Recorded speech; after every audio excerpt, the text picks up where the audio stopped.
Welcome, birds and turds, to the Angry Bird Pod Show. I am your host, Kyle. This is my co-host, Matt.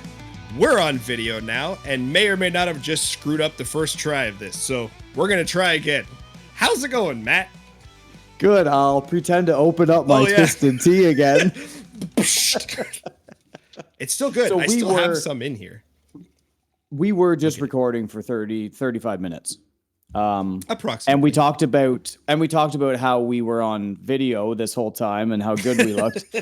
And then realized we didn't hit record on we had the audio version, but we're doing it again. So hi, Kyle. Round 2. Fight. I'm so glad I don't have to work tomorrow. That's helpful. I'm now warm because I'm annoyed at myself and mad because I did that. I looked down and it didn't say. I think we need 35 minutes warm up anyway. Oh, maybe. Yeah. That's a good way of looking at it. F1's back and they're doing testing right now. So that's all it was. It was just a test to make sure that it was all good. It now says stop recording. So good. I looked down to see how long we've been going and I was like 0, 0, 0. To be fair, this is our first time implementing video. So it's an extra step. We were trying to figure out quality to begin with. It's probably not as good as it's going to get. We're here. You can see us. This is what I look like. How are you?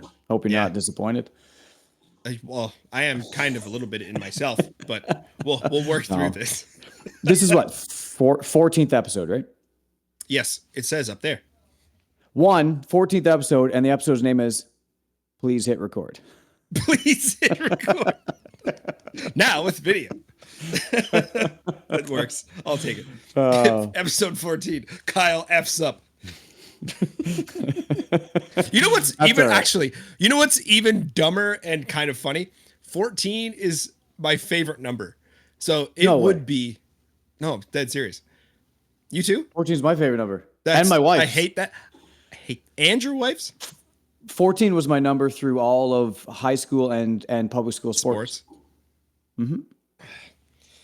I hate when we learn stuff like this. This is live. Like, I had no idea. This is why we had to hit record again. Right. And this is why we had to do the podcast in general, because we just started getting along. And now favorite numbers and shit, like dead serious. Yeah. The first time, this is fun. The first time I ever played soccer, I was like 5, 7, something like that. I don't know. And we walked up to the first day and they're like, you got to go get your shirt. So I go over and they were like, oh, do you want a number? And just out of the blue, I was like, you got any 14s? And they hand me the shirt. And my dad was like, why'd you pick 14? And I was like, I don't know. I just picked it. He's like, that was always my number. And I was like, oh, that's sick. And I at 5 or 7 or whatever, I had no clue. I was just like, I don't know, 14. Is it genetic? I guess. Are you my brother? Anyway. Glad people can see that reaction. Yeah. This is live. Like, this isn't planned. Well, not live. I could edit it, I suppose, but this is genuine. That's hilarious. Okay. Well, that's fun. So, yesterday I had an awesome drive home. We commute about an hour every day. I don't know if I've mentioned that on the podcast before, but driving past a field that I always drive past, and I'm always kind of looking into fields, looking at top of poles, looking at bushes, stuff like that. Kind of where this came from was my dad was worked for Hydro One, and he would spend most of his day outside. And one of the favorite pastimes when he came home from work is I would ask him like what interesting birds he saw that day, because I was young and into birds still, and he would talk about like he saw a hawk on a pole and like other stuff. He always one of the things I used to be jealous of that he saw all the time was flocks of snow buntings. Mm-hmm. They're always really cool. So my eyes, since I was a kid, was like trying to look on top of hydro poles to see what's up there, because Dad always sees stuff up there. Red-tailed hawk, red-tailed hawk, red-tailed hawk. Occasionally like a kestrel or mourning dove, pigeon, that kind of stuff. So that's how I kind of grew up, is just looking out into the fields and into the distance to try to see what birds and stuff are out there. So I still do it. Anyone who drives with me, I go like, "There's a thing over there." Actually, here's a story I didn't tell in the first take of this thing. I did a thing called the coldest night of the year walk last weekend, which is a Okay. fundraiser. Have you ever done it? No. No. So you raise money, then you go for a little walk, and I think the money goes to different charities and stuff. So walking with a bunch of people from work, because the workplace kind of works with this company, and it's kind of part of the whole thing.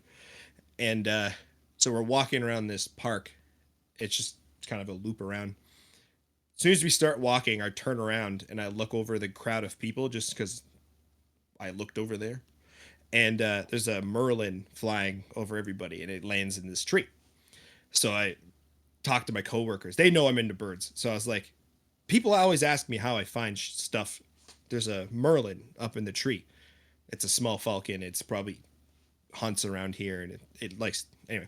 So I kind of gave a little spiel, and they're like, "Wow, how do you know that that's a merlin?" And I was like, "The shape of it, what it's doing, where we are," and then continue the walk, and some kind of a duck or a doosp, if you're you and I, rips past us, and I'm like, "I don't know what kind of duck that is, but I know that's a duck." And they're like, "How do you know that's a duck?" I'm like, "Well, its head sticks out, it's flapping really fast, and it's kind of around water, so that spells duck." Then we get around the other side of the park, and there's a bald eagle circling. And I'm like, "Guys, shut up. Look, bald eagle." People like bald eagles. I've said I don't care, but like, I like to spread the knowledge that I have around. So pointed at, and they're like, "How do you know it's a bald eagle?" And just at that point, it turns into the sun, and you can clearly see white head and tail. And I Okay. was So like, it's an adult. Yeah. Makes it a lot easier. "Yeah." Yeah. I'm like, "Well, For the look for it, the 'cause the layman anyway. Yeah. well, a bald eagle's one thing that most people know. Like it's this status symbol for the states or whatever. But And but would you say if it was like a second year or first year juvenile, might not be able to ID it as well as if it didn't have that white head, that yeah, yeah, iconic. Yeah, yeah. Okay. yeah. It was in its best dressed Right. uniform. Yeah. And the one guy actually I was walking with, he's an Indian guy, and he was like, Kyle, whenever I go for a walk, I always look down at the ground. I just look at where I'm stepping. I don't look up. I don't look around. And just in like half a kilometer of walking, you've pointed out three birds that I've never heard of before. So it's like, I'm gonna start looking around and like looking up and like just being more aware. And I was like, thanks, man. Like I love that. Maybe he's an insect guy. He could be. We could go look for bugs. I don't know. Herps, stuff So like that, anyway, you know? we're on this commute home, and I see this bird flash up over this big snowbank, and I was like, "That's a short-eared owl." That made me happy because the last time I saw a short-eared owl was like 3 years ago, and we were told about this location towards London, and me and my wife went down in one afternoon. Sure enough, they were where they were. I was told they were going to be, and we got there before they started flying around, and they started to hop up on the fence posts and start cruising around and moving about dusk. And then they took off and started hunting in the field. I saw them do their like bank down into the snow. The best was one did it, lands in the snow, and then starts kind of doing this, and then it goes poof and pops out of the snow with a vole in both feet. Mm, And I was like, sick. I that's have the a money picture. shot. Yeah. Yeah, I have a picture on Instagram. Maybe I'll dig it up and we can post it for this. Okay. But I'm tracking the shorty this way across the frame, and it's not close, but I'm having fun. And there were harriers around, but like I didn't intend to do this. I got a shot of both of them kind of like this. The male harrier banking above the shorty carrying a vole. And it's just a really cool interaction because the this is an instance where I don't mind something being out of focus because the harrier's coming through this way, and I'm tracking the shorty this way. So the shorty's in Right. focus and the male harrier's out of focus, which Right. shows you that it was just ripping through, trying to like disturb Hmm. the shorty Get to it to get it to drop drop his it. food. Yeah. Yep. I imagine the owl is probably better at hunting under the snow than the harriers are. Yeah. Yeah. So they probably just bug them when they catch something. Yeah. They're like, yeah, give me that. I usually see them like in an area that they're known to be. The shorties will be flying, and then the harriers will just be posted up. And then as soon as they see something caught, they're like, okay, Yep. this is my time to come in and take the food from you. I'm Yeah. just realizing that I'm kind of a hypocrite because Aren't the we all? reason, yeah, it's true. You're not wrong. Like, was that Jen? Was that Jen in the background laughing? Did you hear her laugh? She laughed at a different thing, but you know what? Oh It no, was that well was perfect timed. It timing. was well timed. They're gonna hear that. Yeah, that's awesome. But what I was gonna say was that I don't like bald eagles because they do the same thing that I just said that harriers do to To the ospreys. osprey. Yeah, So I love short-eared owls and I love ospreys. So you'd think I would hate harriers because I hate bald eagles, but I you don't. should. I don't hate bald eagles. They're just not my favorite. Okay, good. That's all I wanted to hear. I was just Like, coaching you into saying it. oh, thanks. I I will take a picture of a bald eagle, but I don't often go looking for bald eagles, if Right. that makes sense. If No, that's there's fine. one there. Yep. Yeah. Mhm. So anyway, short-eared owl rips over the road. And I was happy that I was able to ID it right away because I Mhm. didn't lose the information that I had gained from that one other time I'd seen them. So that Right. made me happy. And then my wife was like, or Jen was like, you can pull over, like your camera's in the back. You can take a couple minutes or whatever. And I was like, okay, yeah. So I pulled over and made sure not to pull too far off the road because it's super soft shoulder season, especially this last week with all the melt we've been getting. So and it was kind of sloped. Like if I went a little more, like could have fell into the field. Uh, but so I pull over, get in the back, had to snap my camera together. I got to pull the 800, pull the R7 out, stick them together, take the hood off, take the lens cap off. Meanwhile, it's cruising the fields, it's getting farther away. But one time it did its bank and land in the snow. In this particular case, it didn't actually come up with anything, which was Mhm. unfortunate, but also part of the game for them, probably. But it's Yeah. cool to see. Right. Snapped a couple of borderline, just okay pictures, proof shots, I'll call them. I Mhm. saw this. You can clearly tell that it was the thing that I said. Mhm.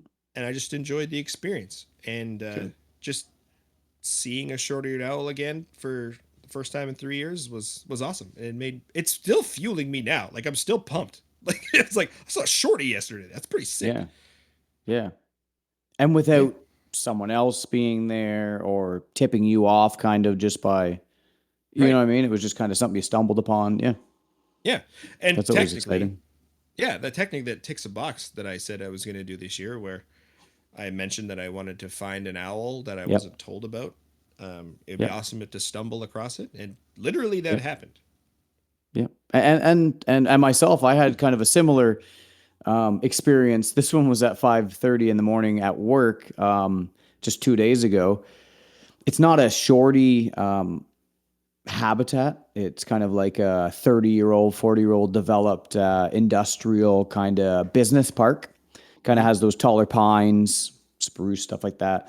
Um, I'm walking towards the front door, and just off to the left of the parking lot, poof, out of a tree comes, obviously to me, a long-eared owl, something that a few people online would probably know that I've been like, damn you, every time they post one, or the group, Yep. they're always kind of like, hey Matt, look what I saw. So this was my first opportunity to actually They're see one, dicks. and I understand it was not one of the situations where it was a photo opportunity or even a few more than a few seconds to actually experience it happen, but it was obviously a long-eared owl. So if I was a birder, I could tick that one off, and Yeah, that because feels you're good. So not a birder. I don't go out specifically to bird. Yeah. However, I would say that this winter has been more of a birding experience than a photography experience, only for the fact of how many few clicks I've taken. Um, I've probably seen as few of birds, but it's been more like, yeah, I saw that, but I got nothing to show for it because I've been digging myself out of snow or cleaning up vomit from someone being sick this winter. You've had a It's just been kind of string one of of vomit in those. your house. It's been one of those years, but it's one that we can write off this winter, and I'm kind of looking forward to all this melt, which we've lost quite a bit of it. Oh yeah. A third, I would say, a third of what we've had has just been kind of melted off the last few days of warmer temps. So I think feels though good. it does. But I think though I don't know how much of it has melted away or just kind of compacted into that It's crunchy yeah. Well, ice I'm also stuff. thinking of my roof. My roof had a couple feet on it, Yep. and now I have mostly shingles. Yeah. Who knew those were up So there? yeah, so there has been some melt going on. But I know that that's going to heat up obviously faster than the ground will. So that makes sense Mhm. why that would. Yeah. Yeah. No, yeah, it's been quite the winter, and I'm very looking forward to it to be over. Uh, I'm heading down south next week. So it's going to be done for me oh for a yeah, week and a half, anyways. Rick, Yeah. you going to Disney again? Well, just one day. No, just one day. We're going down with my brother, my sister-in-law, my two nieces. They haven't done Disney. I think they're doing Disney 2 or 3 days. Hmm. We already did that about a year and a half ago, but we're going to spend one day there with them. And then we're going to do a beach day. We're going to go see a Blue Jay spring training because we've never been down. Like we always go in like hurricane season because I'm Hmm. frugal and I like to save money. So it's like risk your life a little bit and maybe you can save some Yep. money. We go on cruises at the same time for that reason. We Yeah, get we've great talked about rooms. that. We get great rooms. The boats aren't always filled up. There's always a chance you're never going to come back, so that's a bonus. And It's a risk. uh, Who knows? so I've never been down there for March break, and it just so happens that my brother-in-law is a strength and conditioning coach for the Blue Jays. So we've Oh, always thought about going down there and doing a spring training game. So this year we're actually going to be able to get one. oh, that's cool. I didn't know that. So yeah, we're going to do a couple things like that. That's awesome. So winter's over for me at least. It can snow all at once while I'm gone. Yeah, but then you come back to it. I do, but I might have like a burrowing owl photo or something, and then That's true. That would be cool. I might. I I'm just not really in burrowing owl like territory. They're kind of more south. I think Naples, Fort Myers, they're a lot more prominent. There are a Mhm. few in the Orlando area, but who knows? I might see someone on the drive. We're driving down. Flights were Oh, $5,000 why? for 4 people. 4 people because it's March Four break. people? Oh, So my sister-in-law is a teacher. So they planned ahead uh, of time to go down while she was off. They asked that's us, fair. or we had kind of made it so it's like, well, if you guys are going down, maybe we'll join you. They told us the time we're going down. It's March break. Most things are inflated. We went Mhm. down a year and a half ago and flew down, and it was $1,100 for the four of us. And now it's five. Five. So that's That's why a lot. we're driving down. Yeah, that makes sense to me. It's perfect. Yeah. Perfect logic. So who knows? And maybe I'll see something on the way down. We're gonna stop. I don't think there's gonna be much to see in West Virginia. That's our first stop. But there Mm. might be something to see in Charleston, South Carolina, Savannah, Yeah. Georgia. We're gonna stop a couple places like that. So who Yeah, knows? if you can hit a beach in one of those places, you might get some shorebirds or something. Or some like Spanish moss type settings, stuff like Sure. that. Yeah. Yeah. Some hanging. Some. I think they were in Cuba. I saw some people post like some warblers and stuff already, but I think they were in Cuba or something like that. Some are I think tropical, but Costa I think Rica. once I get down into Florida, you'll see your palms and your yellow rumped, and you'll see some stuff like that. Or I will, I Butter suppose. butts. Yes. I like Yeah. those. I don't They're tend to like they're like, common birds, but I like those. but don't you think they're like the song sparrow of warblers, where you see them and you get excited because it's like it's warbler season? I actually tend to see pine warblers first, Yeah, there you and can hear them first. then the yellow rumps are not far behind them. But Then it's kind of like, plans. Yeah, and it's kind of like just like that. You get excited to see them. The spring, the season's starting, and then you've seen enough of them. Yeah, no, for sure. Unless They're you're on breeding ground. I like to go up to Algonquin where they're up in the tall boreal spruces and stuff like that, and it's just kind of like, okay, this is cool. But just as they're moving in flocks, like, oh, what's that? And you're like Northern Perula, or you want something cool, and it's like, oh, it's a butterbutt. I've seen 1,700 of those today. yep. They Excuse me. I like the black black-throated blue. Is that what it's Black-throated called? blue. Yeah. Yeah.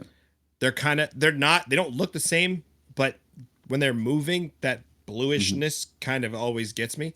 And I'm like, is it? Nope, butterbutt. Nope, butterbutt. Mm-hmm. Then one time I'm like, that's probably butterbutt, and it's like, then it is the Yeah, blue, simple. black It's blue. been I'm like, sitting on oh, a it's been sitting on a nice perch for 3 or 4 seconds and then gone. yeah. I Yeah. just scanned it quick. I'm like, oh, butterbutt, and there's Yeah. palm, and I'm like, wait, what was that? Hey, Yeah, in cameras, those shutters are basically free, so just snap spray and snap pray. Is that away. what it is? Yeah, That's right. That's 40 how I've frames per got second. Just go. that's how I've got to where I am right now. Doing a podcast in my basement. You're moving down in the world, man. Good for you.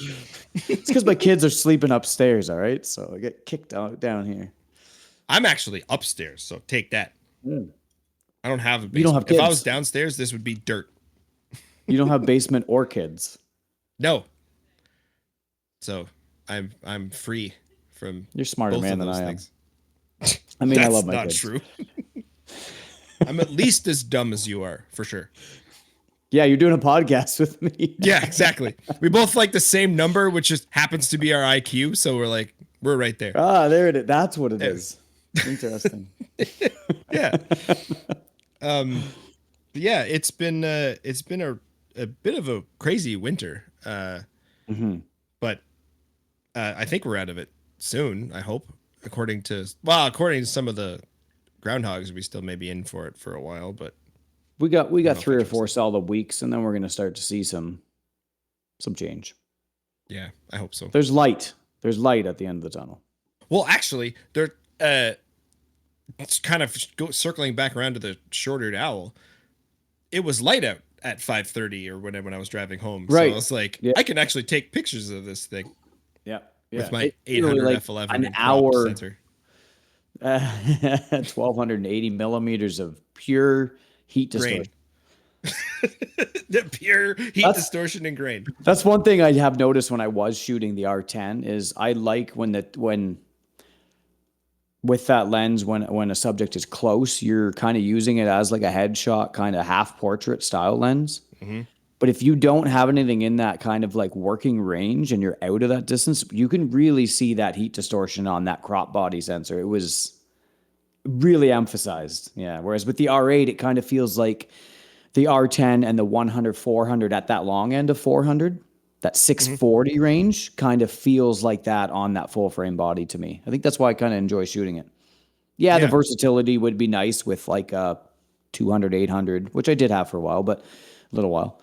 The versatility is nice, but if I go through my Lightroom and I check to see what photos, even with the 200, 800, they all seem to say shot at 800. Yeah. It's true. 711, 688, 770, like they're all kind of above that 650 range Mm-hmm. for me anyway. Yeah, no, that's true. Um, Speaking of lenses, there's been Hmm. some really interesting lenses that have been kind of announced or released, or I don't know if you can go to the store and buy them. Can you buy anything in a store these days? Like they'll release something and it's sold out in 2 seconds, and you can't get them for months. You can When go did play that? with like the one they have if they have one on display, but If you ain't yeah, taking it. You're not taking it home. no, unless No. you know someone who works there or something, maybe. Um, Right. but yeah, But yeah, stuff. for wildlife specifically, yeah, there's Yeah, been some stuff happening. Sports, wildlife. they cross Mm. over, which is kind of cool. I remember when I was learning about photography that people have said that um, sports and wildlife kind of they play similar roles. Like you can kind of keep the same techniques and kind of. I know They do. someone who shoots like ice hockey. Why did I say ice hockey? Mhm. Hockey, Are you and American? I don't know what just happened. I was she shot field hockey too, I think. So I think that's what I did. There And you like go. ringette and Yeah. stuff. But Yeah. yeah, and she shoots birds when she's not shooting those kind of sports. So Mhm. that's kind of I cool. find that aperture tends to matter more for sports than it does wildlife. Yeah. You're shooting artificial lights. A lot of games are at night. Fast. You need some fast shutter speeds for things. Whereas like you can kind of add a little bit of artistic edge or slow shutters and stuff and get an animal when it's paused. Hmm. You know what I mean? Like a pause, like you can do some pause sports photography, but if that's all it is, when you're just doing portraits. Yep. So I think aperture, matters a little more. But other than that, they're close. Yeah, techniques are close. Yeah. Mhm. But when I saw, so the first lens that we want to talk about is the Sigma Sports 300 to 600 f4. Straight through, Just yeah. just saying that, I was like, ooh. And then the second thing I heard about it was like only $6,000, and I was like, ooh, And because only 360 kilograms. No, it's not. lovely. It's 9 pounds. It's 9 pounds, but it's not light. No, It no, is it's not not light. light. We've often said there's always a drawback or always a Yeah. compromise or always Yeah. something. And that's definitely a compromise. There always is. Yeah. Um the the 300 to 600 is like super duper interesting to me because I've been kind of tempted to go back to Sony, and that is a way of kind of getting there, but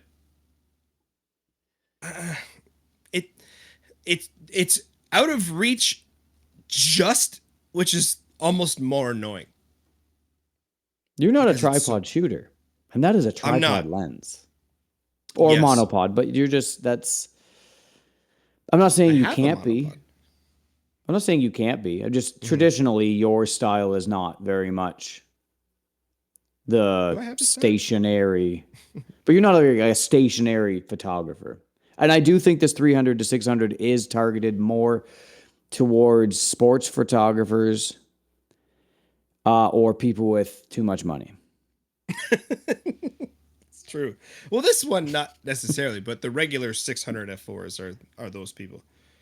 Yeah, our previous recording before this one, we kind of touched on the same people probably have the 600 f4, the 400 2.8, and more than Yeah. likely will add this. And then we tell the fact that these third parties, specifically Sigma lenses, are kind of capped at that 15 frames per second. Yeah. If you only shoot an A9 III and this is the only lens you're going to buy and you're going to cap that A9 III at 15 frames a second, I feel sorry for you. Yeah. That I'm not hurts. saying 15 frames can't do it. That's probably 12 to 15 frames is probably the limit of like that's enough to do most things that you need. That's But honestly what I you're shoot most of the time. I would like if the R8 would go down past 20. Hmm. I don't need 20 all the time. I certainly don't need 40 all the time. I wish I could range it anywhere between 12 and 20. Is it 5, 20, 40 or something like that? 6. 6? I think it's 6 cuz like first curtain is 6, but I think it's like 6 for the first electronic. I think again. That sounds I'm pretty sure. I'm relatively pretty right. sure that's right. Yeah. Yeah. Yeah. But technically, you can shoot the A9 III at 120 frames per second with the Sigma, just without autofocus. Mm. Cuz that's what I need in my life is 120 frames of blurred photos. I can get that. It just takes longer. Yeah. It I could do that now. It's takes just me yeah, 3 seconds. and a bit of buffer time. Yeah, true. That's fair. You got to add that time into the equation. Yeah. Um, yeah, I'm looking at it on this screen over here, and it's Mhm. it's exactly what I dream of a big trumpet that's an f4 that I want. But you're not wrong. I don't. So I thought of what you said, like not just now, but I thought about it on my own when you said that I'm not a tripod shooter, and I'm not. Um, I tend to walk, find something, walk more. But most of my favorite shots, and I would say some of my best shots, have been belly down on the ground. Sure. Hmm. Holding that lens on the ground might not be that much of a problem, but you got to factor in the walk out there. So if we're Yeah. talking about how at certain parks that we go to, it's like a 5 kilometer walk to where we're going from the parking lot, you're carrying 9 pounds in Yeah. your one or both hands, Uh-huh. or on your silly cotton carrier on your chest, just pulling you down, weighing you down Hmm. for 5 kilometers. That's not fun. It might be a great lens from when you get there, but the trip is also part of it. You're going to be tempted to go shoulder to shoulder with the individuals that we speak so low about. I want No, to you know what I be one mean of them. though? Yeah. You know what I mean though? Like you're Yeah. you're going to be more tempted to uh kind of go for that more low-hanging fruit Hmm. for the fact Yeah. that lens is kind of hindering your mobility a little bit more. I mean, I know there's people out there going, "Do you really think that these things aren't hand holdable or portable?" They are, but they're still limiting and taxing to a degree. And I really do think that a lens like this is, I believe it's very, very close to the weight of like an 800 5.6. Mm. I'm pretty sure the weight's like nearly the same. Like it's about 9 pounds. I think the 8.5, the 5.6, 800 is eight, eight and change, high change.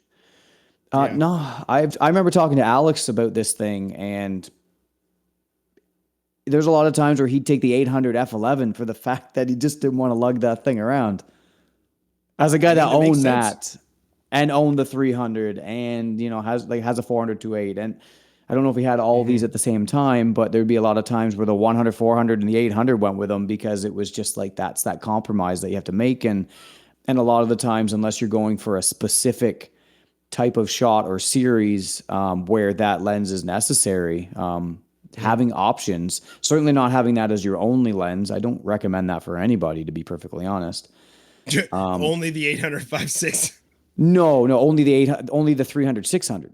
Oh, Just the either weight. one would be a At least beast. it has a bit more versatility to it, Yeah. but you still have the pressures of getting to the areas that you want to shoot. You're going to be joining some crowds, I think. Yeah.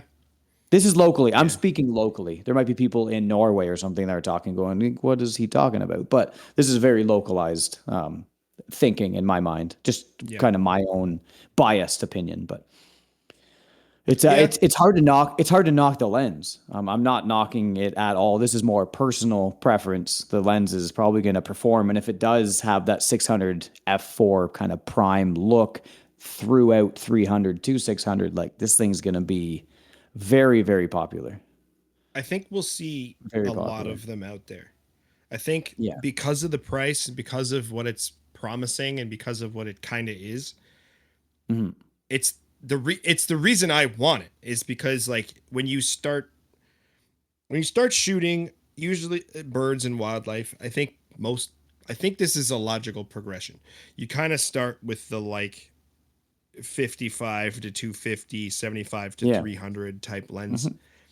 Then you might get a 1 to 4, and then you might get the Sigma like 150. 150 to 6 Yeah. contemporary. But then you see these $20,000 600 f4s from every company, and then you see Mhm. all the big YouTubers that you're watching trying to learn how to take pictures and bird photography and stuff. They all shoot Right. these, so you're like, that's the end game right there. And then Sigma goes, what if this one was less than half price of those? It's Yeah. not the same, but it kind of is. It's a little heavy, but It's a flex. yeah. It's a flex Yeah. Actually, it probably doesn't 100%. flex. It's probably really rigid, being 9 pounds. But It's gonna flex your arms like over. What do they call oh that? yeah, Overextension. Yeah, yeah, yeah, yeah, yeah. you have you'll have photography elbow instead of like tennis Yeah, elbow or tennis something. elbow. Yeah. I still Um, think a 600 f4 is end game. there isn't You know, much how past I that. put it into segments. You know what I mean? Yep. Segments of my life. It's sure it's end game. Mm-hmm. And maybe as these lenses, are you done? Mm-hmm. Yeah, I'm basically done too. It was 35 minutes of pre-recording. Um, I think that I don't think primes are ever going to be out of Mm-hmm. the conversation, but it's really been kind of the last half decade have been the rise of the zoom. Yeah, Yeah. I don't know if Canon kind of started that, but they've been replacing some of the main sort of primes that people would use with a zoomy-ish versions, like they're 1 to 300 kind of Mm-hmm. stuff. You know what I mean? Mm-hmm. And I think there's rumors of like a 2 to 5 to replace the 2 to 4 that was on the Yeah, EF 2 to or EF 500 mount. f4. Yeah, Yeah. this is kind of better. Like 2 to 5 is great, but everyone with a 5 sticks a 1.4 TC to get the 7. This is 604. That would be 600 less than that, or 7 or 700 f4.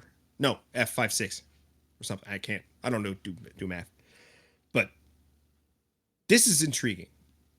It does suck how much it's nerfed on the Sonys.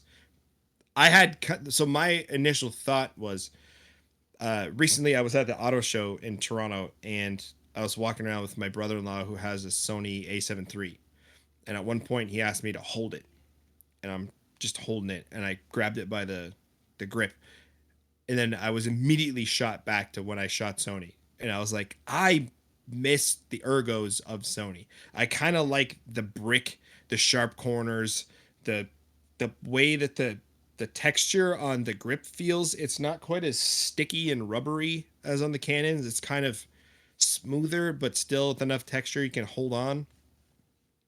And I was thinking the A7 IV has eye tracking, which I now kind of depend on in a way. Um, It changes your shooting style. Yeah. oh yeah, Mm-hmm. it it has 33 megapixels, which is I think a really good amount. I kind of like a 24. I find that with a lot of I used to shoot when I had the Sony A9. I found It was that 20, right? it's 20? 24. Oh, it was I shot 24. 20 Sorry. frames per second, but it was 24 megapixel. Okay. I found that I could get sharper images with movement with less megapixels because I had the A7R III before the A9, and that was Mm-hmm. 42 megapixels. Mm-hmm. Still, like if the image was still the 42, the A7R III sensor, I still think is one of my favorites. Like its colors and its sharpness when it's on is amazing. I loved it, but I could not shoot movement with it. I couldn't get uh that I was happy with. I'll say I'm sure someone can. I'm just I wasn't happy with it. So I got the A9, got one of my favorite shots of the osprey flying across with the suckerfish on the first day, and I was Right. like, this is what I'm talking That about. was Like the first day you had that the thing? first outing with the Good A9, start. I Yeah, yeah. wandered over to local osprey house and he just flew past me in a great spot. I don't know if it was in the first version to this or this version, sprayed and prayed with the tracking of that thing. That thing didn't have eye autofocus, so I just kept a small box in the center Yeah. and would just put Yeah. that on a piece of the bird and then hit tracking and it would lock there, Yeah. track the bird. The original shot was like bonkers out of it was way underexposed. Like it was like black bird and kind of like light sky. And then I brought them both back and it's great. It's my favorite shot I've ever taken. And I was like, this camera's the best camera I've ever seen. And then it kind of made me think differently about megapixels. Like, you don't necessarily need 1,000. Sometimes less is better for some stuff. The A7R3 images used to be huge, just to have a ton of them. Like, they take up so much space. 24 takes up less space and stuff. They say storage is cheap, though. It depends on depends on your definition of cheap. And well, that's what they say. No, storage is cheap. Yeah, it's true. And what type of storage? As an IT guy, there's many types of storage. Some of it's that's cheaper. Fair. I'm talking to the wrong guy about this. He'll break this down for us, or the right guy. So, yeah. I guess I circling anyway. So I was kind of thinking the A7 IV and this 300-600 would be a great pairing, because the A7 IV wouldn't get nerfed all that much, because I don't think it can shoot faster than 15 frames per second anyway. I think it's less. I think it's 10 or something like that. I think it's 10, maybe 9 or 10. Mm-hmm. Yeah. So I was like, do I need 15? Like I said, I shoot the R7 at 15 and the R8 at 20. So I'm not losing that much. But also that setup is more expensive than what I currently have. So I can't just sell and trade one for one. Yeah. I also don't like, this is kind of a tangent sort of, but like the lenses that you shoot with Canon are probably not going to perform the same way as if you had a higher megapixel body. Mm-hmm. You know what I mean? I know it's not really what you're saying, because like you're going to be shooting a 300-600 f4, like that 33 megapixel sensor is going to be just fine with the noise. Mm-hmm. But for what we shoot right now, like the R8 is actually quite a compliment. I would love to stick the R8 on that thing. Well, I don't know if I brought it up in this recording, but I brought it up in the last one. Maybe we order it in an E mount, and then we ask them to change it to an EF mount. Now, scream at me in the comments if you want. It's probably not possible. But it's an open mount. The RF is not. So true. Please, Sigma, just slap an EF mount on that thing, and I'll adapt it. That would be. Would they be allowed to do that? Well, what do you mean? Like, I don't know. Maybe I'm breaking the books here. I don't know. If they did offer it in EF, knowing that the EF to RF adapters work decent, like, is that weird? Like, could we? Like, fuck your RF mount. I'm just gonna start making everything on EF. Adapt that. Away. That'd be so funny. They're like, okay, we don't. Listen. Would that be a big fuck you? We are not the smartest. We are not the smartest people to do a podcast. So no. More than likely, there's a reasoning out there on why you can't. Yeah. But I think it's funny. Yeah. It's a funny concept. If you were just like, if you just threw an EF mount on it, knowing like, yeah, sure, I can't make native RF mount glass for whatever reason, but hey, check this out. We threw an EF mount on this. Ha! Here you go, R5 users. The old Frankenstein 300-600. I don't think that. Well, they could probably make it so that there's no nerfing or anything. Like, I kind of. We're probably spending too much time on this. No, this didn't happen in the first take. This is great. I like this thought. Damn it. Because now, like, so I've seen pictures of people taking like old computer stuff and like having 14 adapters to make it work with something new. So I'm like, I wonder if you can stack up enough adapters to kind of like circle back that it will work with RF again. I don't know. Probably not. I don't know. That's a different podcast, I think. So then if I'm going back to Sony, and I can't use this because I need more than 15 frames per second potentially, there's another option that was announced this week. Nikon and Canon don't get anything. This week? No. Doesn't appear that way. they've been, well, to be fair to Nikon, they've been doing stuff. Like I think this week they just updated the firmware again for the Z9, Z8, some other stuff, maybe the Z6 III. So like they're not necessarily releasing hardware, but they're still trying to make their cameras better, which is also great. Canon got a new point and shoot. The V1 or whatever it's called. Yeah, it's some kind of camera they're trying to do with like a 16 to 50 or something on it. It's kind of a vlogging camera. So that's fun. But yeah, let's go. Little inside baseball here. We both know that you want to vlog. So when you get in a V1, dude, that's true. Look what we're doing. Actually, yeah, that's true. This is sort of a vlog. I plan on doing a lot more of this, but I'm on a new lens. I don't know if we said this. Not in this version. But 3518. How are you? Yeah, we're now rocking but there is a new same setup.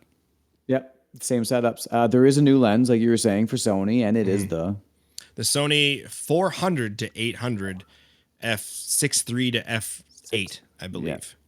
Yeah. This one is easier to pick on. Oh, easier to pick on. Okay. Well, just because there's more competitors. There's true. More kind of lenses like that 300 to 600 is kind of like this, like world's first type thing. This one is kind of, I like to pick on this one. Well, it's kind of, I had a thought about it that I think if our listeners have been listening for long enough, they'll kind of, I don't know what they'll feel about it, but we both know that you're kind of the thriftier guy. The stuff has to make sense. You have to get a lot of new, better features if you're going to switch.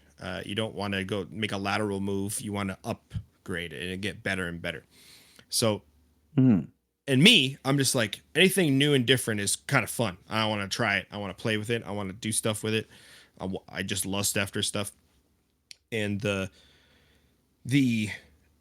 400 to 800 I was thinking about, and I think you'll appreciate how I was thinking about this, because I've been wanting the Canon 200 to 800 because oftentimes when I go shooting with the 8 prime, 8f11, it gets to a point where something comes too close, or I just feel like I can't shoot the subject anymore. So then I have the R7 beside me with the 1 to 4. So I'm flopping back and forth between these two setups. And meanwhile, the bird has run off or something else has happened. I drop a camera or I slip because I'm holding things. I can't balance myself. So I kind of like the versatility of the zoom. So the 400, 800, now it goes to 800. So I'm like, okay, the 200 to 800 versus the 400 to 800. The 2 to 8 is externally zooming. It's f9 at its longest end, and it goes to 2. And it's $2,500 Canadian. The 4 to 8 is only 1/3 of a stop faster. So it's f8 at 800 instead of f9. It's internally $4,100. It's $4,000, and it's internally zooming. And their last lens, the 200 to 600, had kind of a problem where 600 at minimum focus distance was more like 400. Like it wasn't as, you didn't get the magnification at the minimum focus distance. The focus breathing. Yeah. I've heard it described as focus breathing by like the Northrups and stuff. And I think other people have argued that it's not focus breathing. It's something else. Like they're not arguing the problem doesn't exist. It's just called something else. Okay. Okay. But, and like I did a test in my house when I had the 200 to 600 where I set it up on a position beside my old Canon 80D and 300 f4. And I put a subject across the house and looked at the difference. So if you wanted, they say that the internally zooming lenses tend to show this focus breathing or whatever we want to call it more than externally zooming and more than primes. So I had kind of the both ends of the same compare, like the extremes of the comparison. So I had an internally zooming 600 versus a 300 prime on a crop body, but it kind of helped emphasize the problem where if I put them in the same place, the subject was about the same size or close enough that it didn't make a huge difference. And that kind of Right. bummed me out in a way. I liked the lens, but I didn't like that aspect of the lens. Right. Yeah. So I'm kind of concerned that I haven't looked into this, but I'm kind of concerned that the 4 to 8 will have that same problem. And I don't think the Canon does. And it's $1,500 cheaper. And I already have Canon stuff. Like, it's making more sense for me now. And I kind of like pushing you to the RF 200 800. Yeah. Now I believe I have read that the 400 800 is like a true 800. Like I don't think there's that focus breathing issue. Okay. I do So remember I seeing a review. I did see a review where they threw a 1.4 teleconverter on the G 200 to 600, which gets you about 840. Yep. And the subject size was roughly the same at 800 on the 400 800. So I don't think that's an issue with that lens. Okay. Yeah. It also makes me question why the 400 800 is the focal range they went to. And I think it's trying to be something that the 200 800 is, but be different. Mm-hmm. Because the reason I think they were able to get 800 and get it to f8 is because they didn't go as wide as the 200. Yep. That makes sense. So you're losing 200, but you're gaining a third stop. Yep. Because if you that's to kind of differentiate from the 180 to 600 and the 200 to 800, the Z and the RF. I don't know if 1/3 of a stop is worth losing. And I know a lot of people are going to go, and what is this guy talking about? That know me, I'm a long end kind of shooter, but I still like the idea of having the ability to go wider than 400 when it's needed. Yep. And that's kind of like what I was just saying with the 800 prime. Like, there's often times where I wish I could zoom back. Yeah. And that really bugs me. Like, if I'm just, I think why it bugs me is just versatility. You talk about shooting within the capabilities of the lens, which is totally a fair assessment. But whatever lens it is, yeah. Sure. Yeah, whatever lens it is. Like some aren't as fast as others, some have other strengths, some have other weaknesses. But like when you're in the heat of the moment and you got birds everywhere and you got stuff going on, like sure. Like I said before, I don't want to be fumbling with necessarily two systems. The most thing that I want to do is like, oh, I wish I had a little extra reach. I can slap a teleconverter or a crop body on to get a little bit more, but then still have a range of adjustment to use. So that's kind of why I want a zoom again. Yeah, I've changed my approach a little bit. When I first received the 800, I was so elated that because the 100 400 felt a little short on the R8, and I might have spoke about this, and the 800 felt more like the R10 100 400. That's kind of 640 range, as Kyle shows you that kind of setup there. Yeah. Now what I'm doing is I'm actually going out with the 100 400, and that's my initial lens I'm going with. So if I get into a situation where I run into some birds, that I'm ready to go with that one. And when I'm having problems and struggling finding birds, or birds aren't being very cooperative, that's when I'll switch to the 800. So I'm really trying to utilize the 100 400 more, being a little bit better in low light to start, a little bit more versatility, not knowing what I'm going after. Mhm. If I go to a place like Carden Alvar is a spot that is kind of wide open grasslands with limestone kind of bedding. It's kind of unique. I believe like 80% of the world's Alvar is in Ontario. It's very important to a lot of bird species that use them. It's a wide open spot with a road with fences aligned and shrubs and trees sporadically through the kind of grasslands. Sure. To put the 100 400 on that type of situation, everything's going to be super small in frame. That's when I'd go with the 800 first. But just for running and gunning, I've tried to change my idea of just put that lens on and try to make something happen with that lens. And if I can't, then I'll work with what I have and get a little more reach with the 800.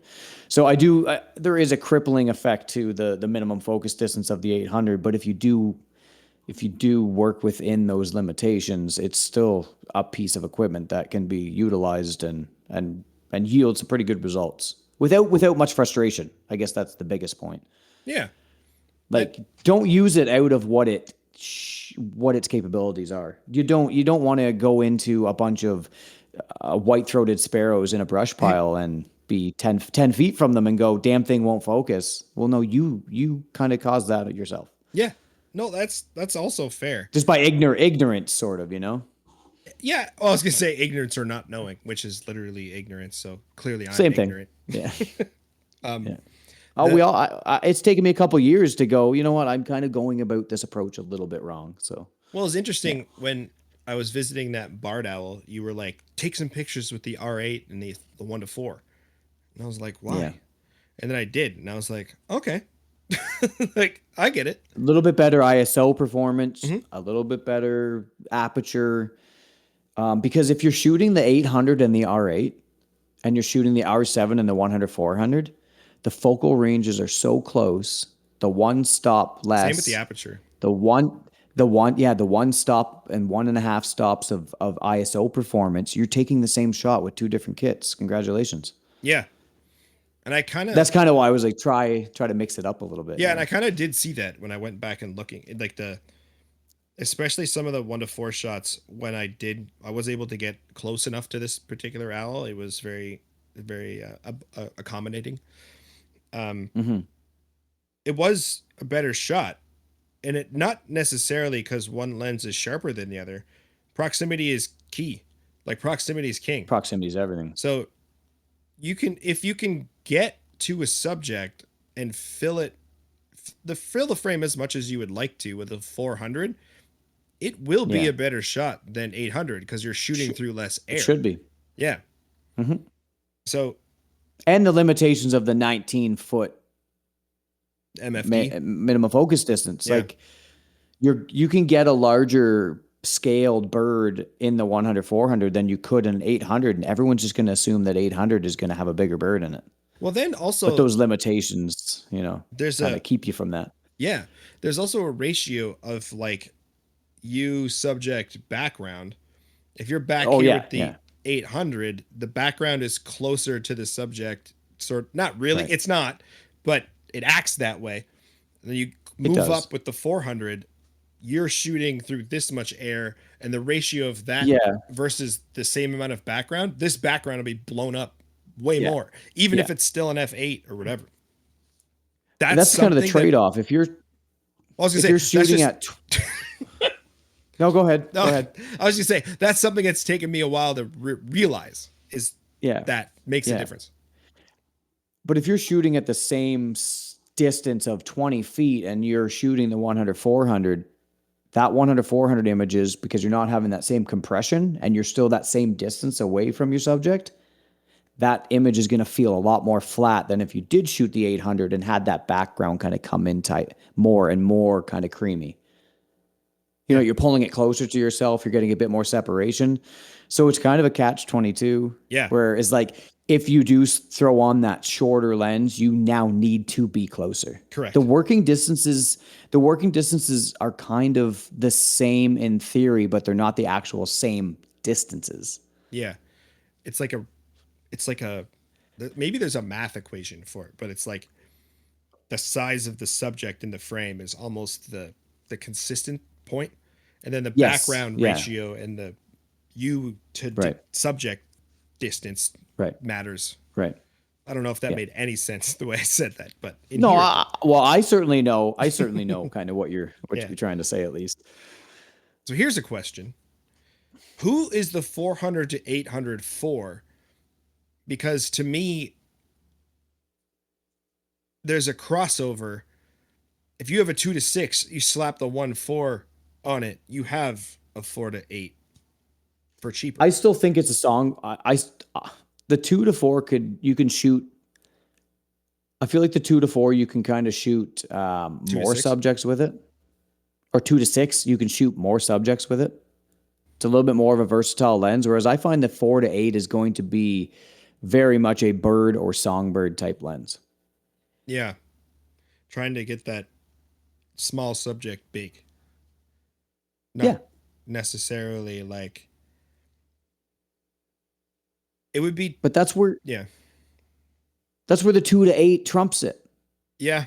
Even if it is a third of a stop short, like Yeah. slower, like you have it all for 1/3 of a stop that you're giving up. Yep. And I'm sorry, what Sony body outside of the A9 III is going to give you the ISO performance of an R6 II, an R8, some of these lesser resolution bodies, because a lot of the Sony bodies are higher. A7S3. It's like 12 Sure. megapixels or something. You want to go back into dinosaur ages? Let's do it. It's not that old. It's video centric. I know. So yeah. I know, but now you're losing functionality. Now you're losing feature set in that body that you could still have with some of the Canon bodies that have better ISO performance that will be utilized on that f9 aperture. Yeah. So you're going to give something up. Yep. I think I already wanted the 2 to 8 previous to this, but I haven't. The sacrifices that I have to make to get it, I haven't really gotten over the hurdle to like do. But seeing the the 400 to 800, it's kind of framed to me the 2 to 8 in a better light, which is weird because usually I would think like the 2 to 6 was a great price. Canon doesn't have anything in that range in that price. They kind of came out with the 2 to 8 later to kind of cover it, but I still really like the 600 6.3 look and feel, and I've used a few now and I really like it. But now with the 4 to 8 and what they're doing, the 2 to 6 is not getting old, but it's getting old. And that focus breathing thing, it's not actually 6. The 2 to 8 would be a lot closer, but also you have 8. And if we're talking about that compression versus distance thing, like it's just a more versatile lens. So here's a question then. Don't you think that a better lens than a 400 to 800 that Sony could have come up with was maybe like an 800 6.3? Well, Nikon already has that. I know, but Sony doesn't. Yeah. And they have a 200 to 600 that you can slap a teleconverter on. I think primes are not, I don't want to say falling out of vogue or whatever, but people are pushing for more zoomy stuff. The Canon's doing it with the 1 to 3, rumors of a 2 to 5, this Sigma 3 to 6. So I think that's sort of where Sony was thinking. Nikon is sort of thinking a different way where they're making these like small primes that are light, that are good. Right. They have their 600 with a built-in TC, which is really cool. Never going to be able to afford those, but they're out there and they're neat. But don't you think a full stop is worth something? I do. I don't think 1/3 of a stop is worth something. So why not just make it a 2 to 8?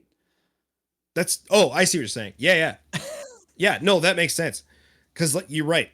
Because that's sort of the logic I applied when I was like comparing the two in my head. I was like, well, this is only 1/3 of a stop difference, but I get all this versatility of 2 to 4. Yeah. For $1,500 less. Yeah, you have all these high megapixel body Sonys, That's another part of the and then equation. you're only making it 1/3 of a stop less than the 2 to 8 Canon, which I argue is going to perform better, at least aperture ISO, than that 4 to 800 is going to be with a 1/3 stop less. But a full stop, now you're kind of those higher megapixel sensor bodies outside of the A9 III. It's a smaller sensor. It gets what's the A9 III is A9 24 III? megapixels still. It's a 24. Like that's their smaller one. Most of them are 63, 33, 45. I find that that's a better paired. I would not want to see a 600, 800 like at That would 6.3. be Don't get me weird. wrong. That kind of sounds stupid, but it seems like it's positioned in this really like awkward focal range, but I can see where birders or birders that are getting into photography or photographers that are interested in birds will be drawn to it. I figured out who it's I'm just for trying to argue just it a now. little bit. Okay. No, you All can right. argue. Um, I know somebody. I don't think she listens to this.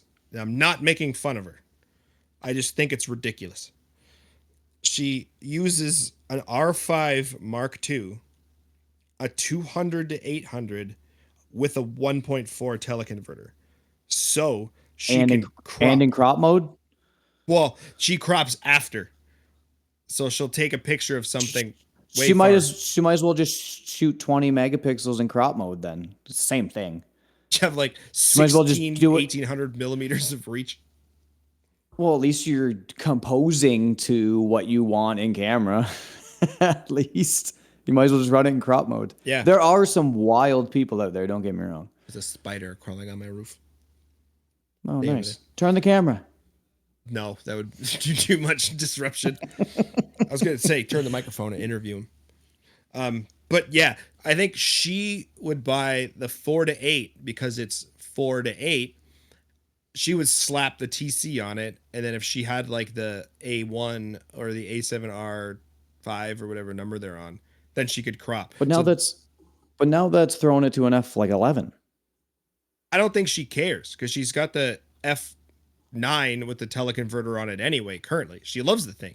She'll take a picture. F12 or something. Yeah. She'll take a picture of a bunch of horned larks standing on the field, and literally 6 feet of freaking horned larks are in focus because of the distance and the F value, whatever it is.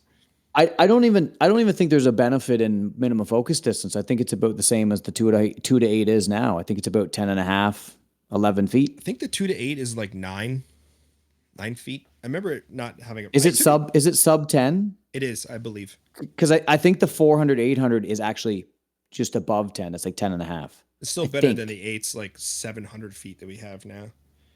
19 and a half. It's 19, like 0.6. That's a lot.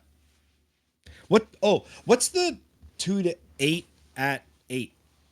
It works. I know you can't see it. He's got pictures on his wall. There's a Wilson. Check it on my check. Yeah.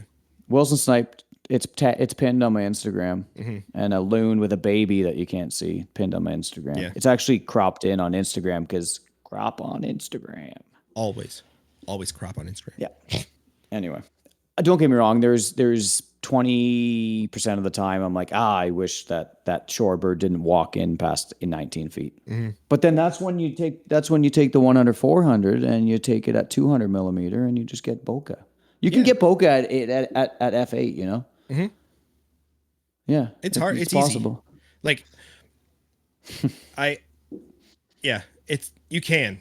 Even at an F11, like you can get a lot of the shots I took of that barred owl in a forest, like the background's gone. Like you could see that there's stuff back there, but it's just the quality of the bokeh. It's like the rendering. They might be the depth of field, fall off transitions is better when it comes to the more pro glass, of course. But everything's capable. The 800 F11 has 0 aperture blades. They always talk about like the higher number is better because it makes the bokeh more round. But if you don't have one and just it's a perfectly round hole, like you can't get smoother bokeh than that, right? Interestingly enough, if you do go to Instagram and you take a look at this loon photo, the chick might only be about 8 inches behind the mother. Mm-hmm. And because I can't stop down, she is, or it is, out of focus and the mother is not. Yeah. Just slightly. And that's because it is a fixed f11, and that is a little bit of a gripe. You know, when you have multiple subjects, you're going to have some that are out of focus. I can't stop down. It's true. Yeah, that's a fair point. It's a fair point.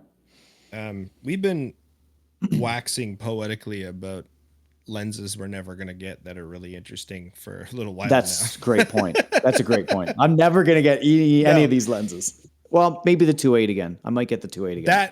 I could see that in the future. I want that in my backpack, I think, now. Yeah. Just wasn't the right time for me, but still not for me. But I think I might try doing some math. We owe it to the 13 people. Yeah. That are watching this right now. Also, I owe it to go out and shoot stuff when this winter's over, because freaking winter's happening. Yeah. Yeah. I've been talking to Voldemort. Oh, and we're excited about doing some loons, you know? Oh, yeah. It's just, you get to that time of the winter and you're just like, let's just get to that next season. Mm-hmm. Yeah. Yep. Get some interesting shots, because a lot of the shots I've seen recently are just like more horn darks on snow, or like, I don't know, just now, the same old. Is that a photographer issue or is that a viewing issue? Because there's a big difference. There was a conversation that actually was happening on a post, and it was that is anyone taking original photos anymore? Is everyone mailing it in, basically?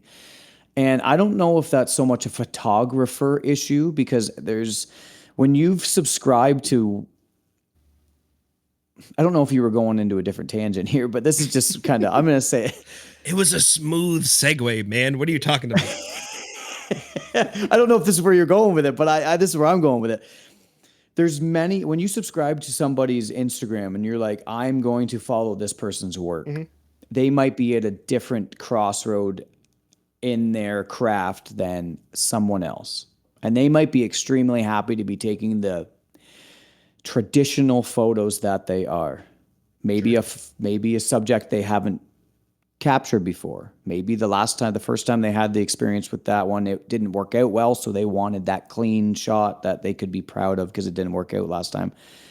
And you might see a lot of that, because I'd argue that probably 80 or 90% of the accounts that you're going to follow probably fall under that category of either starting out or in some sort of progression. Not a lot of them are going to be veterans. Mm-hmm. So to hold somebody's standards to your own as a viewer is very hard, because you're subscribing kind of to the work that they're producing. I don't think there's anything wrong with trying new things. But I don't know if there's such thing as a boring shot from a photographer. As a photographer, I don't think there's anything such thing as a boring shot. I think there's such thing as a boring photograph if you're a viewer. Okay. You kind of know what I'm saying? Yep.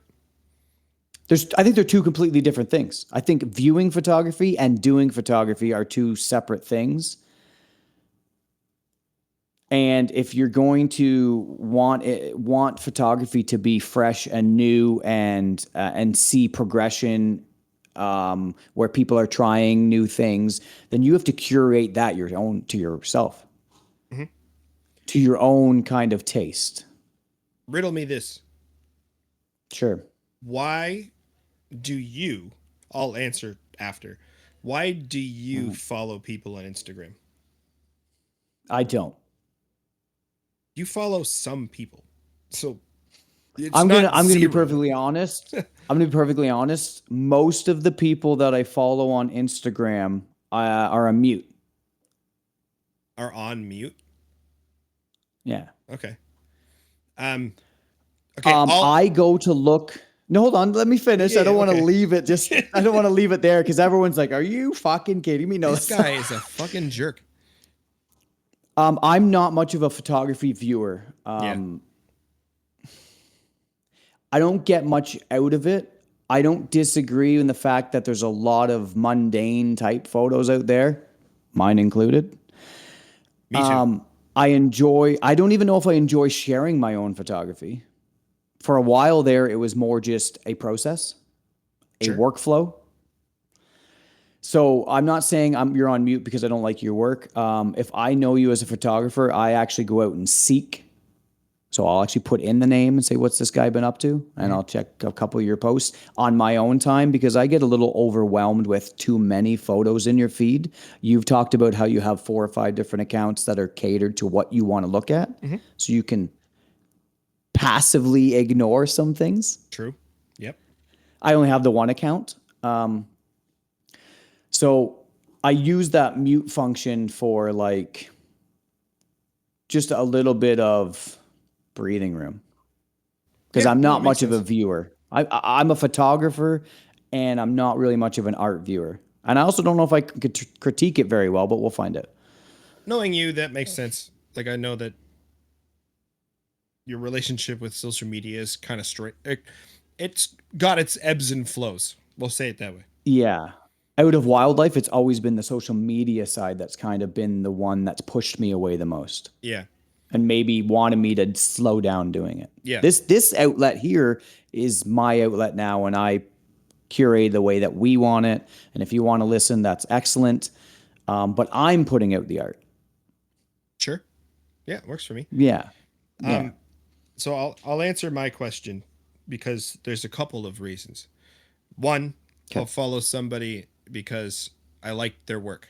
So whether or not I'm sort of told by someone else about this person, or they just happen across my feed, or and I check it out and I'm like, oh, I really like their stuff. Maybe I can find some motivation for myself in this person's photo. Not to copy, but if they find if sometimes people will take a picture, like a really creative picture of like a cardinal or like a chickadee, and I'm like, you know what? Yeah, like I should not ignore the common stuff. Like I should try to find a Sure. interesting angle or something.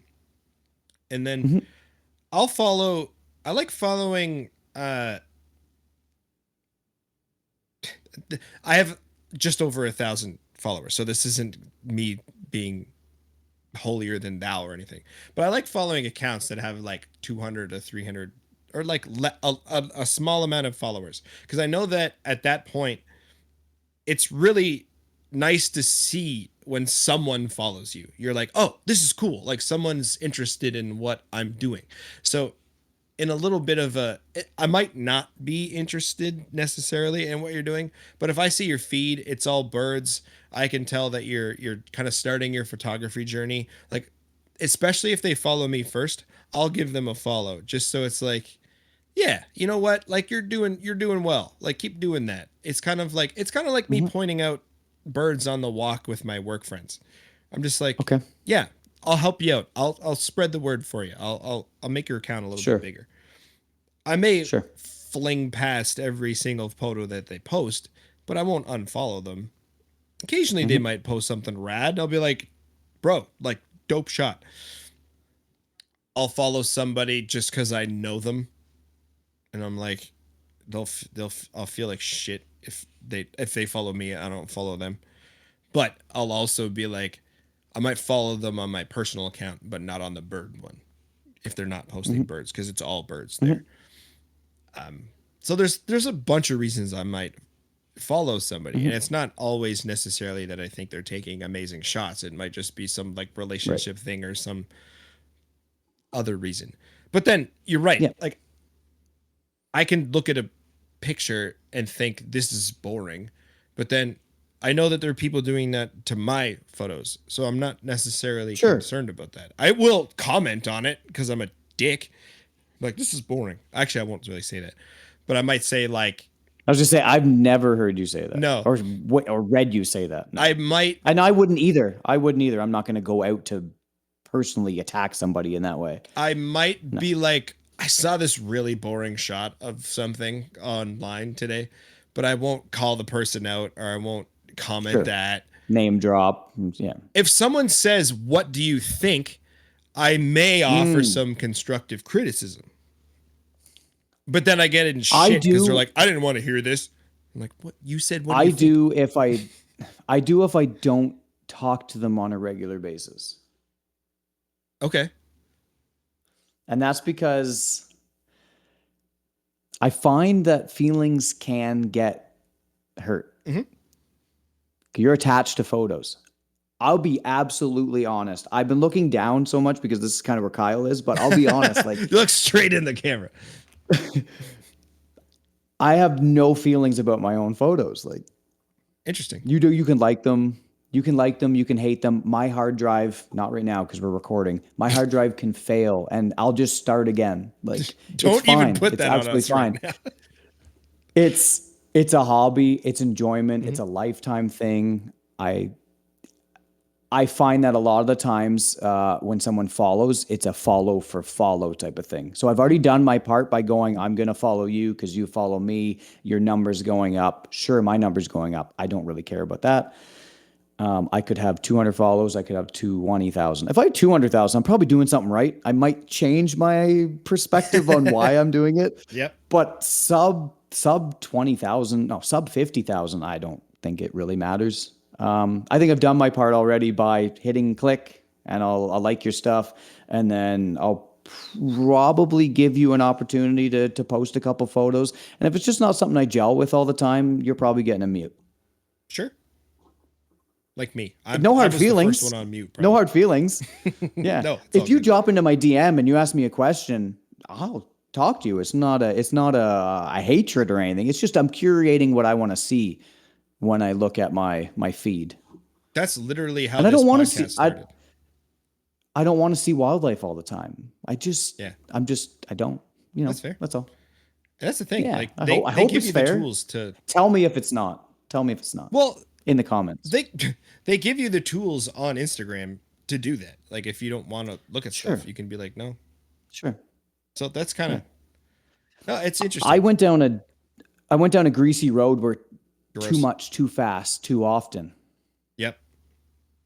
And I almost decided that I was just going to sell my stuff because it was just I was an avid angler, and I saw how that community was just kind of dirty. Like, I don't know. They would get at each other's throat. This guy's fishing too close to me. I'm going to go on Facebook and complain about it. Then it would be like, you're a whiner. Go talk to the guy. It just became this like just really, I don't know, disgusting kind of community to be part of. And I don't want it. I don't want this to become part of it because I really, really enjoy this one. And obviously I do. We talk about it every week, and you can see how passionate we are Yeah. in our conversations. And I want to curate it to last. I don't really want to get caught up in any of the bullshit. That's admirable. You tell me if that's fair. I don't know. You'll probably say it's your account. Do what you want with it. I think I agree with that. Yeah. Yeah. Ultimately, we are motivated. You and I, and everyone else, we're motivated by different stuff to do what we're doing. We don't need to be motivated by the same factors. I mentioned that I like following people because maybe I'll get inspired to do something different. You might have a different viewpoint on where your inspiration comes from. Perfectly fine. I don't know where it comes from. You don't need to necessarily. I think it's just being outdoors. I think that's originally where the inspiration comes from. Yeah. Yeah. I don't know if this fits here, but I'm gonna stick it here, and we'll see. I don't necessarily Start the music. Read the thing I did before, but I when I posted the short-eared owl that I saw, I posted to Facebook, and I said, "This isn't a good. I'm not particular. I think I said I'm not particularly proud of this shot, but here's a short-eared owl that I saw, and I posted it on a group that is region specific." And partially why I posted it there was just to be like, this bird was seen in this area. So people who want to find one know that they don't necessarily have to go that far. They have to go to the right spot, and I'm not going to disclose where it was. I just said within this region. Yeah. And people were commenting like, "Oh, I'd be so proud of this shot. This shot's amazing. It's awesome." And I'm not going to lie, because like my gut is to be a kind of an internet troll and be like, and just like comment some dumb baloney back. But I didn't want to do that to these people. So I was like, I said that because I know that I can do better. This was a shot to say, I saw an owl. It was in the region. I know some of you probably would like to see these things. They're around. You just got to go out, find them. So that's another reason to post a shot, is to just kind of be like, look, Sure. you don't have to be in the middle of Banff to find something or somewhere else. You could be at a local park or on your commute home. Just look around. Like, you can find some cool stuff. The picture's not like it's a flight shot of a shorted owl. So some people are like, whoa. But for me, it's like, as long as the like, and honestly, the camera settings weren't right. Every one before and after the one I posted was more blurry than the one that I posted, because I was shooting at like 1/200th of a second trying to track this thing, so that That's tough, yeah. And it's 600 miles into the field, like it's not gonna be a good shot. But it was no question a shorted owl in the region, so I can post it to this Facebook group to kind of I didn't say it in this version, but like, I'm an expert on this particular group because I like to help people ID stuff, because like, I have knowledge about what birds look like, and if I can help randoms on Instagram or on Facebook, like, at least gives me something to do with the knowledge that I've accumulated. So that's another reason, I guess, to like enjoy social media, is to help people. I don't know if that makes me better than you, but I kind of feel like it's funny that Richard. It's funny that Richard said, like, I kept it short for you guys. Yeah, because I was commenting about how these fairy tale captions don't really sometimes match the photo. Yeah. Sometimes there's better writers than there are photographers. Yeah. It's funny. Mike said that. He goes, there was a photo actually today. We'll quickly, finish this up. But there was a photo today where it was like bird in the sky, banking because of another bird. The bird is not in the frame though. And I'm like, well, why are you telling me about something that's not in the frame? Because your photo didn't explain it well enough. And Mike said, I'm a far better writer than I am photographer. This is good for me. So I'm glad to hear that your photo wasn't accompanied by one of these captions that I get my ass chapped a lot by certain things. I sweat the small things. The big things don't bother me. The small things are just like little knives in my side. Yeah. And that's one of them is when a photo is trying to be better than it is with a caption. And I'm glad you didn't do that. I commend you. I never know what to put in my captions. Like, this. I've talked about it. Yeah. I might put a stupidest pun you've ever seen, or just... That's what I expect. Something like Grebes be Greben. Like, just the dumbest shit ever. Yeah. Just, I don't know. There's a space. I gotta fill it with something. But it doesn't have to be this novel about something. It could just be blah. Yep. Text. And I have failed my 2025 goals already. You have time. Like, it's only February. No. I was going to post and I was going to do a caption. And the very first post that I did this year, I only put the species because I was writing and I was writing and I was writing and nothing felt organic and everything sounded terrible and I couldn't live with myself. So I stuck with the species name.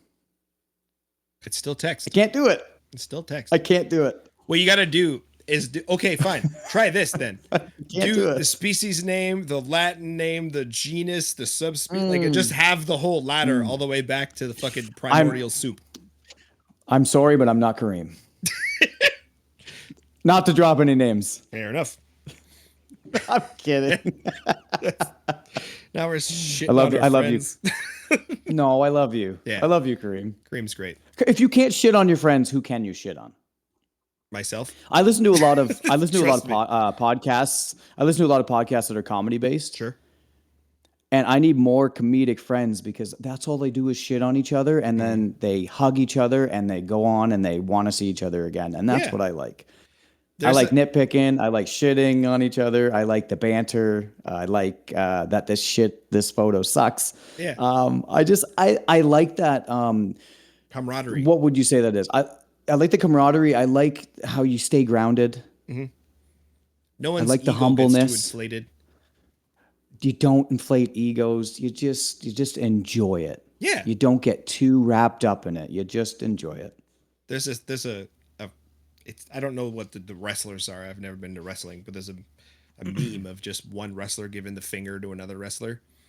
And Craig and I have sent it back and forth to each other a couple times with the text that said like me to my coworker for no reason.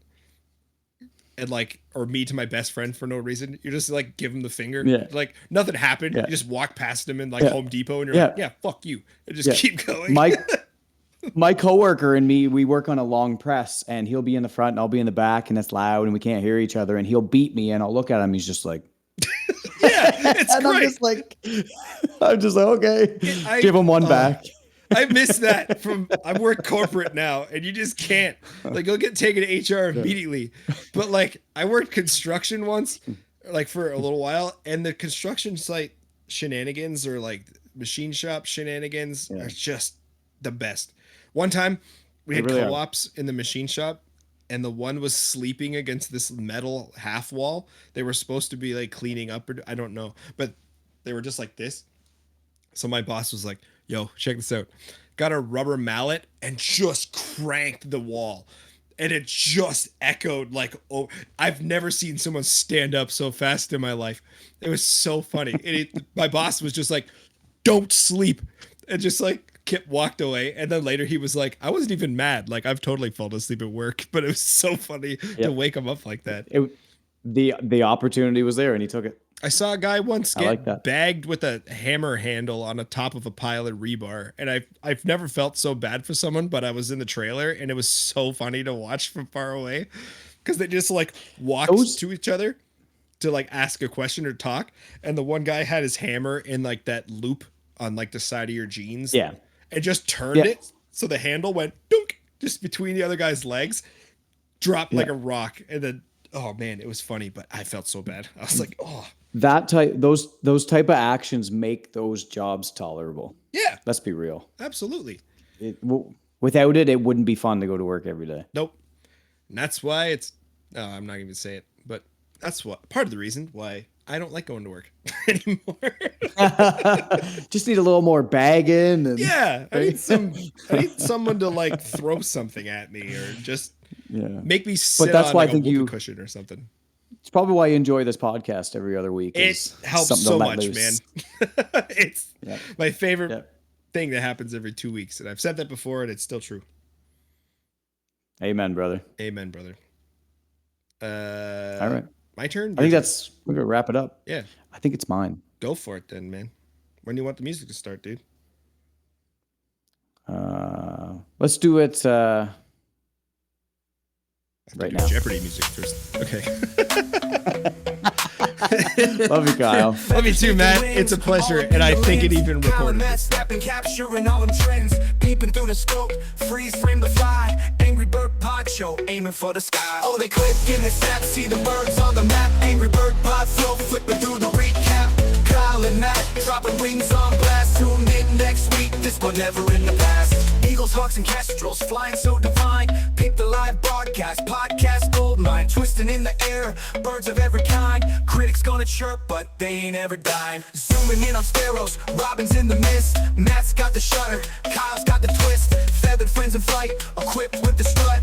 Angry Bird Pod Show, capturing the cut. Oh, they click in the snap, see the birds on the map. Angry Bird Pod Flow, flipping through the recap. Kyle and Matt, dropping wings on blast. Tune in next week, this one never in the past. On the twilight, watch the colors flash. Birds of every shade in a photogenic dash. No need for fame, just the birds flying free. Angry Bird Pod Show, bringing all the glee.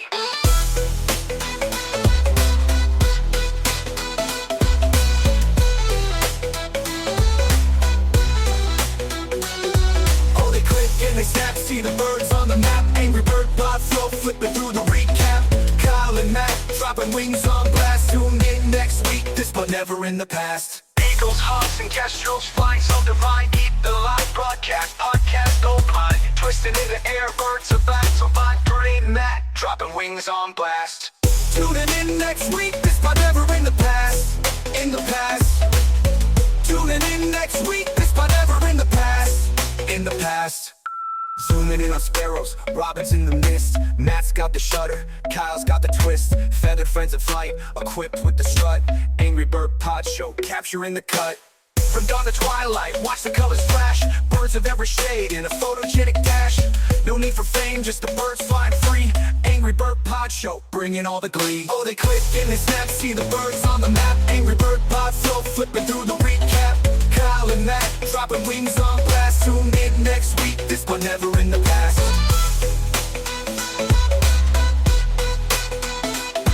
From the past. Not shortcut. Not shortcut. Angry Bird Pod Show, bringing all the glee. Bringing all the glee.